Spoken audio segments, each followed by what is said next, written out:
Okay, so Dominic, a lot of people have based their decisions in life not through their gifts, but through their wounds. Why is that? Oh yeah, let me tell you, biology always wins. As people go through life, we have things that we've experienced, and that makes an impression upon us. How could it not? And I think that's the purpose for having different experiences in life. But unfortunately, you're either on the gift side of that or on the wound side of it. And if you're on the wound side of it, it's not fun. For example, if someone grew up and there wasn't enough food, there wasn't enough money, they were homeless for a period of time, they didn't have enough food, well, those people, as they get older and they get into the workplace, they're likely going to have behaviors that are consistent with that wound. Either they're going to save every nickel they ever made and they're not going to spend anything, and every day they're living in fear of not having anything. So they're not going to make any major purchases. They're going to live, everything is based on safety, safety, safety first. Well, that's not ideal as compared to them saying, hey, as a result of not having, I'm going to work harder, I'm going to provide more, I'm going to be smarter with my money, I'm going to invest better. So the gift side of that is that they become prosperous and have the value for the money. So if you see that analogy. So how does that play out in a relationship? Well, I can tell you, it definitely plays out. I knew a young lady when I was in high school, and the dynamics were that her mother was verbally and a little bit physically abusive towards the father.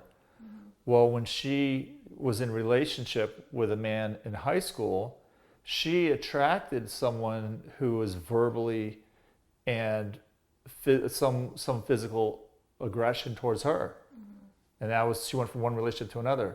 But it's interesting that now that she's older, she's in the last decade or two been in a relationship with a man who she's the aggressor and verbally and even a little bit physically aggressive and abusive.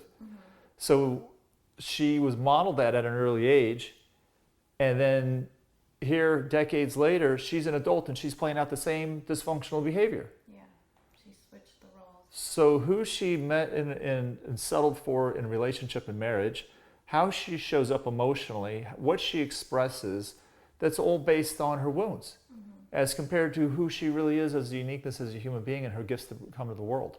Yeah. So literally any wound that you've had in your life that you have not gotten the gift in, you're still in it. Right. And instead of taking that, how she grew up, you told me that her mother was abusive to the father. Yes. And then throughout her relationships, she was being abused. So instead of taking that and having history repeat itself, she could have done the opposite, like you said, used her gift to make a new generation for herself. She maybe could have said, okay, I've observed how horrible it is to have parents that are treating each other that way when you love them so much, and see how someone's getting abused. Then she's in a relationship where she's experiencing it for herself, someone communicating and treating her poorly. So if she were to get the gift at that time, she would say, enough of this. I demand more. I know what this looks like. I know what it smells like. I know what it tastes like. I know what it leads to. And I am not settling for that in a relationship. I demand more. I demand a relationship where I love and appreciate the other person, and the other person loves and appreciates me and shows it and behaves in that way that's consistent with that. And that's what I'm going to have, and I'm not going to settle for less. I promise you, who she chose in relationship from that moment on would be completely different. The quality of her life would be different. What she models for her kids would be different. But instead, in my perspective, she's still in the wound part of that, because it's decades later and she's playing out the same thing that she observed. Yeah, and if she keeps allowing it, it's never going to change. She's just going to be wounded the whole time. Absolutely. There's no healing. Absolutely. And the more someone is wounded, the more blessed they are, the more gifts that they have. But what I'm saying is, instead of sitting on the gift, how about you unwrap it and get the toy that's inside?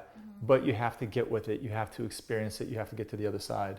So healing, in my opinion, doesn't mean your pain went away. Doesn't mean your asthma went away. Doesn't mean your migraine went away, your headaches, or however your aches and pains, your neck pain, your back pain goes away. To me, that unless the person has gotten the gift and changed behavior in some way, because that's the purpose of pain. Pain, let me tell you, I used to think that love was the most powerful motivator. People would come in the office and say, oh, I want to open more, I want to grow more. We definitely have some of that, especially from Corey's people. Yeah. But I can tell you, most people come in and write the check because they're in pain. So pain is the most powerful motivator. Yeah. So get with it, experience it, and get the gift in it. So you become more and you have more value and you can contribute more to your family, your children, and to your spouse. Yeah. It's easier said than done, but it has to be done. You have to take initiative. And you have to have good people on your team. And that's the gift that Corey brings to the table with the work that he does. And then we do the body work version of that, in my opinion, where we get people to experience, where is that I'm not enough pattern in the body, and how can I get with that so I quit playing that crap out in my life?